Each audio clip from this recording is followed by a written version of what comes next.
জামাতের সাথে এনসিপির জোট ইতিবাচক প্রভাব ফেলবে ভোটারদের মাঝে, এমন দাবি করেছেন এনসিপির মুখ্য সংগঠক সার্জিস আলম।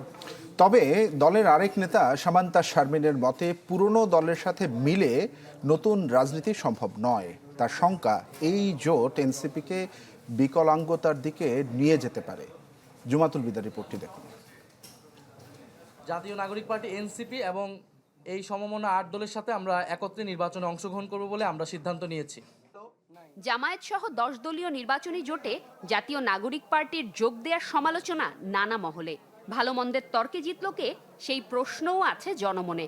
কেননা এনসিপির মতে এই নির্বাচন কেবলই ক্ষমতা দখলের নয়, জামাতে ইসলামী এবং জোটের বিষয়টি ভোটারদের মনে ইতিবাচক প্রভাব ফেলেছে। লিলি বিউটি সোপ, যার অ্যান্টি এজিং গুণ তারুণ্য ধরে রেখে ত্বকে করে উজ্জ্বল, তারুণ্যময় উজ্জ্বল ত্বকের জন্য। রিমার্ক দাবি দলের মুখ্য সংগঠক সার্জিস আলমের। সেবা, সংস্কার ও বিচার প্রশ্নে সমমনা দলের ঐক্যের কথা জানিয়ে বলেন, এটি কেবলই নির্বাচনী আসন সমঝোতার জোট। আমরা আমাদের আদর্শিক রাজনীতি করব, অন্যান্য ইসলামিক রাজনৈতিক দলগুলো তাদের আদর্শিক রাজনীতি করবে, এবং খুব স্বাভাবিকভাবেই এই যে আদর্শিক রাজনীতিটা এটা সমান্তরালভাবে আলাদা দিকে চলতে থাকবে। তো আমরা মনে করি এই বিষয়টা সাধারণ মানুষের ভিতরে নেগেটিভভাবে কোনো ইম্প্যাক্ট না ফেলে, বরং আমরা মনে করি ভোটের ক্ষেত্রে পজিটিভ একটা ইম্প্যাক্ট তৈরি করবে। প্রশ্ন উঠেছে এনসিপির আগের ও বর্তমান অবস্থান ঘিরে আদর্শিক দ্বন্দ্বের বিষয়েও।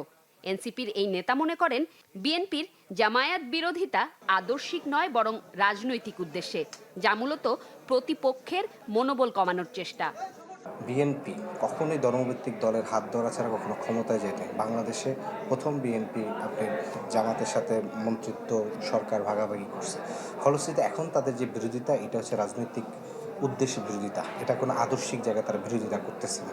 তো ফলশ্রুতিতে আমরা মনে করি এটাকে তারা এক ধরনের রাজনৈতিক বিরোধিতা দিয়ে বরঞ্চ প্রতিপক্ষের মনোবল কমানোর চেষ্টা করছে।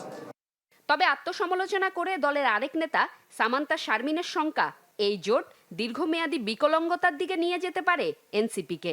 বলেন, পুরনো দলের সাথে মিলে নতুন রাজনীতি সম্ভব নয়।